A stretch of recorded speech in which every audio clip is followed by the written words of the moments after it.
There's a whole unwritten handbook for how women over 60 are supposed to get dressed. Hide your arms, stay in safe tones, don't be noticed, avoid anything too tight, too loud, or too youthful. And most of us have played by those rules at one time or another because they felt comfortable and because no one ever demonstrated what happens when you throw them out entirely. But here's what's fascinating.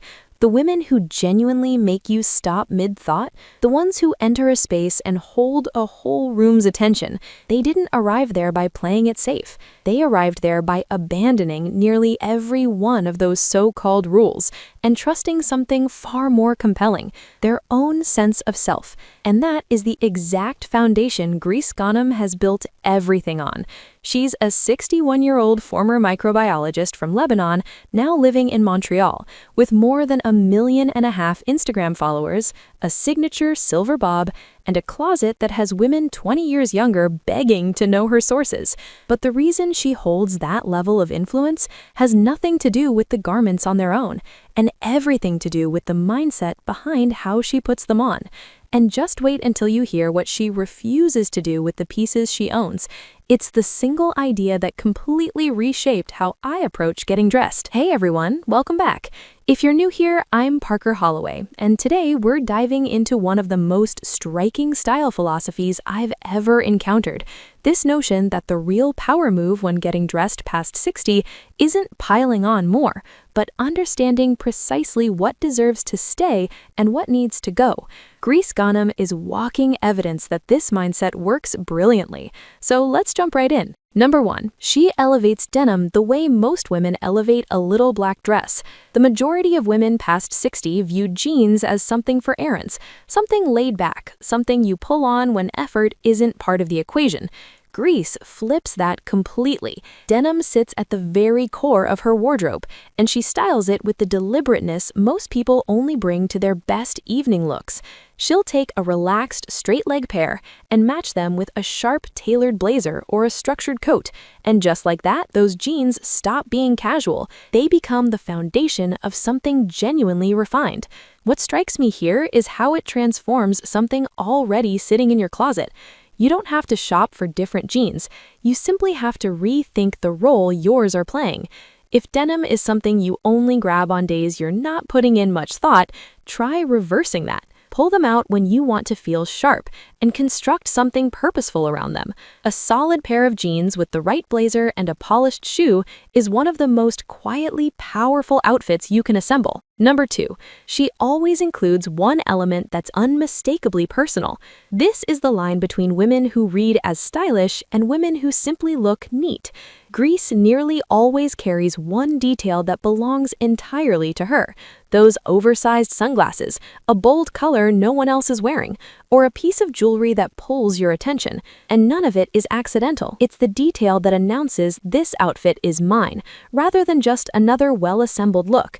Most of us work the other direction. We build an outfit to a solid place and pull back because we're worried about going too far. But Grece demonstrates that there's a real distinction between going overboard and completing the look. That single personal touch is the completion. If you're unsure how to begin, consider which pieces you gravitate toward again and again. The scarf that's always your first instinct. The earrings that make you feel grounded. That's your signature. You already own it, you just might not be giving it the importance it deserves. And on the subject of what truly matters, wait until we reach her philosophy on holding on to things versus letting them go. It's one of the most moving things I've ever heard someone say about their wardrobe. Number 3, she blends high-end and affordable without a shred of guilt.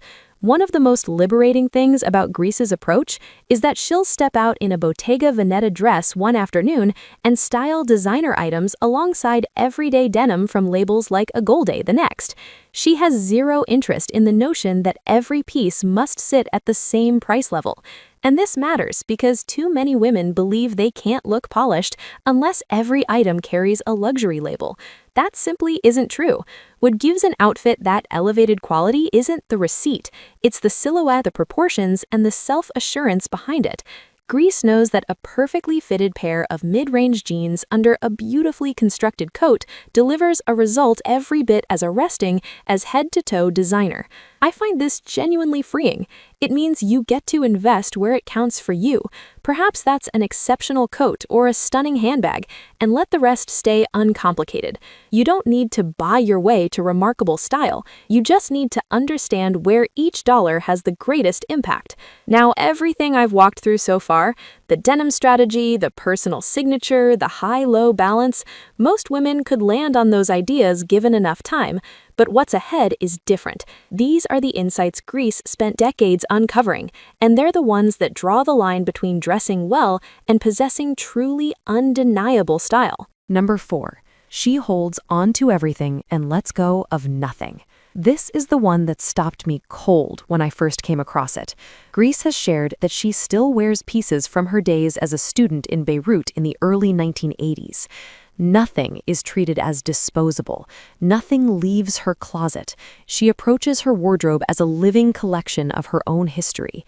And what makes this remarkable is that it runs directly counter to everything we're told about keeping up. We're endlessly encouraged to purge, to rotate, to shed the outdated and chase the current. But Grece's closet tells a completely different story, that the garments you've cherished the longest often carry the deepest resonance. They've learned the shape of your body in a way only years of wearing can accomplish. They carry stories. They belong to you in a way that nothing purchased last weekend ever could. This resonates with me because it releases you from the pressure to constantly pursue what's new and invites you to celebrate what's already yours. If there's a coat you've owned for 15 years and it still sparks something every time you slip it on, that isn't outdated. That's priceless. And that's the principle Grece organizes her wardrobe around. She doesn't build her closet around what's trending. She builds it around devotion. Number 5. She weaves together masculine and feminine without landing on either side. Grece has called her style basic with a twist, and one of the clearest expressions of that twist is how she merges traditionally masculine shapes with feminine ones. A boxy, oversized blazer layered over something soft and fitted. A structured leather jacket draped across a flowing dress. Combat boots anchoring a cashmere coat. She refuses to stay in one lane and makes no excuses for the juxtaposition. This is territory most women hesitate to enter because we've been conditioned to believe an outfit should carry one unified feeling, all polished or all casual. But Grece's approach reveals that the friction between those opposing energies is precisely what produces something unforgettable. If you've ever slipped on an elegant silk blouse and sensed something was lacking, try introducing a piece that pushes against it: a leather belt, a heavy boot, a worn-in denim jacket.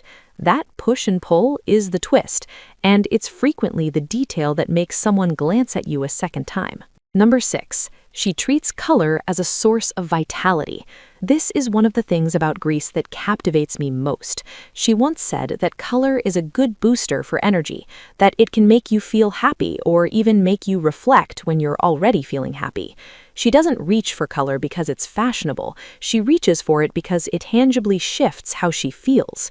When she's wearing a vivid green or a deep burgundy or a bright flash of orange, she never appears to be performing boldness. She simply looks like she's expressing whatever she feels that morning. Most of us lean on neutrals because they feel dependable, and there's nothing wrong with that. A gorgeous camel coat endures for a reason. But if you've ever caught yourself feeling overlooked in your reliable palette, Grece's approach is worth sitting with. You don't need to reinvent your closet. Just experiment with one piece in a shade that lifts your spirits. A green scarf, a rich red bag, a vivid jacket you'd normally pass right by. Color doesn't need to shout to transform how you feel the moment you step outside. Number 7. She gets dressed to remain visible, not to fade away. And this is the one that carries more weight than all the others combined. Grece has said something that has lived in my mind from the instant I encountered it. She said that once women pass a certain age, they don't get looked at anymore. And then she added, "I don't take that into account. I still wear things in a fun way. I don't have to disappear." And I believe that single sentiment is the pulse running through everything she represents. It's not about fashion. It's not about Instagram followers or brand deals or being spotted at Fashion Week. It's about the profoundly personal choice to keep presenting yourself, to keep occupying space in a world that would truthfully rather women past a certain age quietly faded into the background. Grece refused that. She left Lebanon during a period of conflict. She rebuilt her world in a new country as a single mother. She reinvented herself more than once, from microbiologist to personal trainer to one of the most followed style voices on the planet. And across every chapter, the common thread was this conviction that getting dressed each morning is not indulgence, it's a declaration of self-worth. It's you announcing, I'm still here, I still count, and I'm not stepping aside. And that, honestly, is the most transformative style principle I've ever come across. It doesn't call for a single new purchase. It only calls for the resolute to stop dressing to disappear and start dressing to be noticed. That woman who crosses a room and makes you lose your train of thought, she isn't wearing more than you. She simply decided long ago that she would never shrink herself for anyone else's ease. The real question is, what would you put on tomorrow morning if you made that exact same choice? And speaking of women who refuse to vanish, next week I'll be exploring the style philosophy of another woman who has entirely reimagined what sophistication looks like past 60, and her method is nearly the opposite of Grece's in the most compelling way. You won't want to skip that one. All right, everyone, that is everything I have for the style lessons of Grece Ghanem. I hope this video gave you something useful and maybe even stirred something in you. If it did, please hit that thumbs up and subscribe so you stay in the loop for what's next. I'd really love to hear your thoughts in the comments. Which of Grece's approaches hit home the hardest for you? Was it rethinking denim, the commitment to never letting anything go, or the refusal to become invisible? Drop your answer below. Be sure to follow me on Instagram at the link in the description. As always, thank you all so much for being here, and I'll see you all next time.